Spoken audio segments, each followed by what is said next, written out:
Welcome back. I feel like it's been a while. I hope you're ready for the next instalment of Holes in Chapter 16. As Stanley entered the rec room, he could hear X-Ray's voice from all the way at the other side of the room. "See what I was saying?" X-Ray said. "Am I right or am I right?" The other bodies in the room were little more than bags of flesh and bones, dumped across broken chairs and couches. X-Ray was full of life, laughing and waving his arms around as he talked. "Yo, caveman, my man!" he called out. Stanley made his way across the room. "Hey, slide over, Squid," said X-Ray. "Make room for caveman." Stanley crashed onto the couch. As he looked for the hidden camera in the shower, he hadn't seen anything, and he hoped the warden hadn't either. "What's the matter?" asked X-Ray. "You guys tired or something?" He laughed. "Hey, keep it down, will you?" groaned Zigzag. "I'm trying to watch TV." Stanley glanced uncertainly at Zigzag, who was staring very intently at the busted television screen. The warden greeted the boys at breakfast the next morning and went with them to the holes. 4 dug in the holes and 3 attended the wheelbarrows. "Glad you're here, X-Ray," she said. "We need your sharp eyes." Stanley spent more time pushing the wheelbarrow than digging because he was such a slow digger.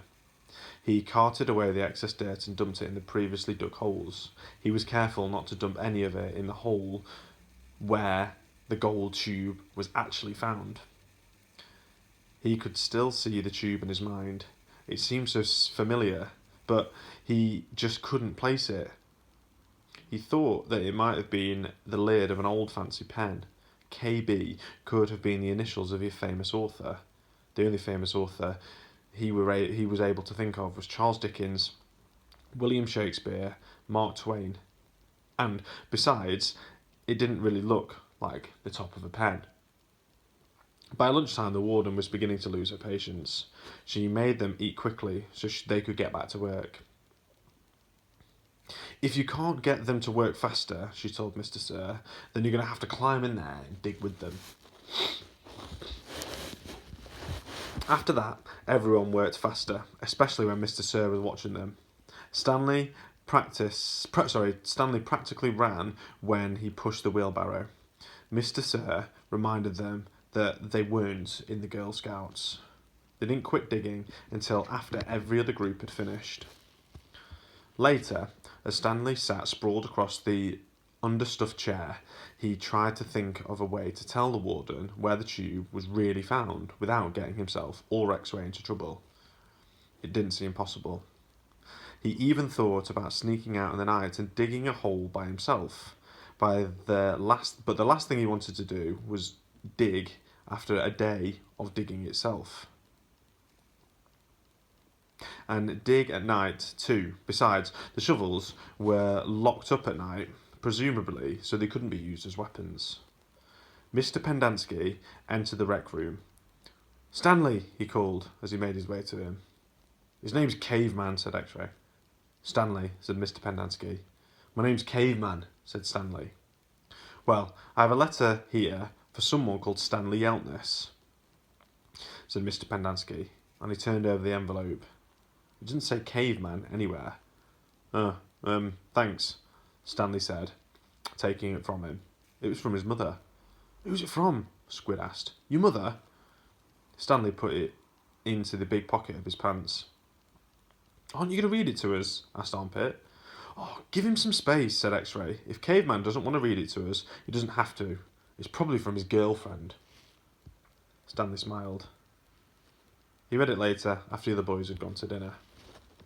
"Dear Stanley, it was wonderful to hear from you. Your letter made me feel like one of the other mums who can afford to send their kids to a summer camp. I know it's not the same, but I'm very proud of you for trying to make the best of a bad situation. Who knows? Maybe something good will come of this. Your father thinks he's really close to a breakthrough in his sneaker project.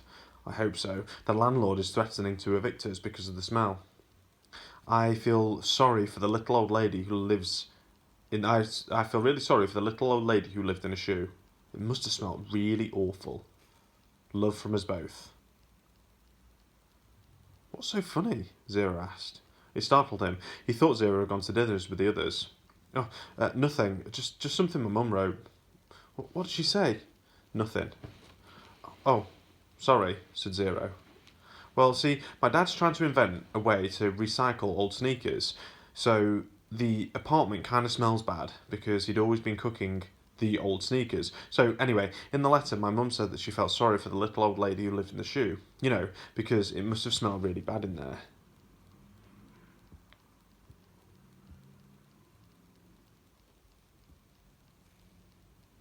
Zero stared blankly at him.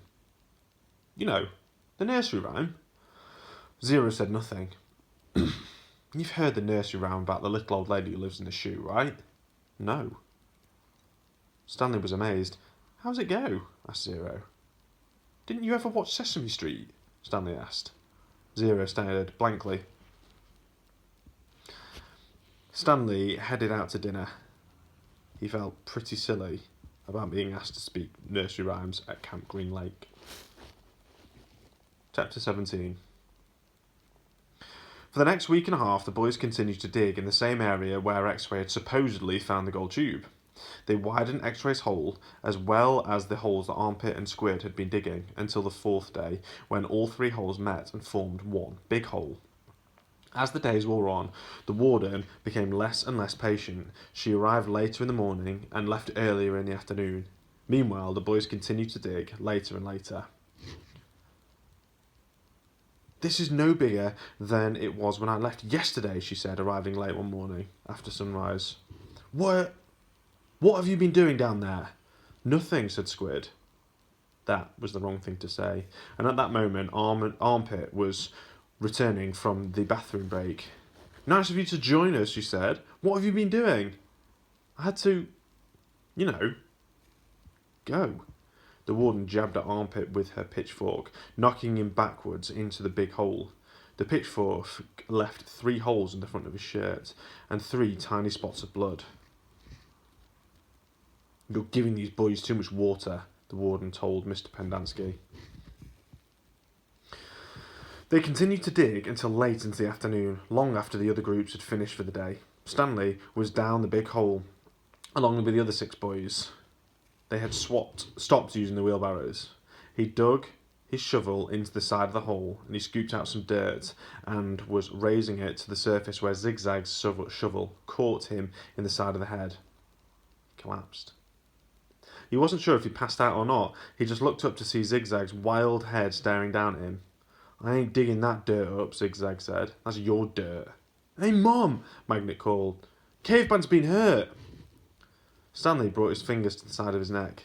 He felt the wet blood and a pretty big gash just below his ear. Magnet helped Stanley to his feet. Then, up out of the hole, Mr. Sir made a bandage out of a piece of sack of the sunflower seeds and taped it over Stanley's wound. Then he told him to get back to work. This isn't nap time. When Stanley returned to the hole, Zigzag was waiting for him. That's your dirt, Zigzag said. You have to dig it up. It's covering my dirt. Stanley felt dizzy. He could see a small pile of dirt. It took him a moment to realise that the dirt, which had been on his shovel, was what he was being asked to pick up. He scooped it up. Zigzag dug his shovel into the ground underneath where Stanley's dirt had been. Chapter 18. The next morning, Mr. Sir marched the boys to another section of the lake, and each boy dug his own hole, 5 feet deep, 5 feet wide. Stanley was glad to be away from the big hole. At least now he knew just how much he had to dig in a day, and it was a relief not to have the other shovels swinging past his face and the warden hanging around. He dug his shovel into the dirt, then slowly turned to dump it onto a pile. He had to make his turns a bit more slowly. If he jerked too quickly, he felt a throbbing pain just above his neck where Zigzag's shovel had hit him. The part of his head between his neck and his ear was considerably swollen. There were no mirrors in camp, but he imagined he looked like he'd had a hard-boiled egg sticking out of him. The remainder of his body hardly hurt anymore. His muscles had strengthened, and his hands were tough and calloused. He was still the slowest digger, but not all that much slower than Magnet. Less than 30 minutes after Magnet returned to the camp, Stanley spat into his hole. After his shower, he put his dirty clothes into his crate and got out his box of stationery. He stayed in the tent to write his letter so Squid and the other boys wouldn't make fun of him. Dear Mum and Dad, camp is hard, but challenging. We have been running obstacle courses and have to swim long distances in the lake. Tomorrow we learn. He stopped writing. Zero walked into the tent, then he returned to his letter. He didn't care what Zero thought. Zero was a nobody. To rock climb. I know it sounds scary, but don't worry. Zero is standing beside him now, watching him write. Stanley felt the throb in his neck. I don't like it when you read over my shoulder, okay? Zero said nothing. I'll be careful. It's not all fun and games here, but I think I'm getting a lot out of it. Build character. The other boys... I don't know how, Zero said. What? Can you teach me?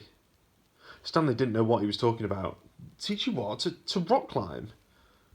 Zero stared at him with penetrating eyes. What? Said Stanley. He was hot, tired and sore. I want to learn to read and write, said Zero. Stanley let out a short laugh. He wasn't laughing at Zero. He was just surprised. All this time he thought Zero was reading over his shoulder. Sorry, he said. I don't know how to teach. After digging all day, he didn't have the strength to teach Zero how to read and write. He needed to save his energy for people who counted. You don't have to teach me to write, said Zero, just to read. I don't have anybody to write to. Sorry, Stanley said again. His muscles and hands weren't the only part of his body that were tougher over the last few weeks. His heart had hardened as well. He finished his letter. He barely had enough moisture in his mouth to seal the stamp on the envelope. It seemed no matter how much he drank, he was always thirsty.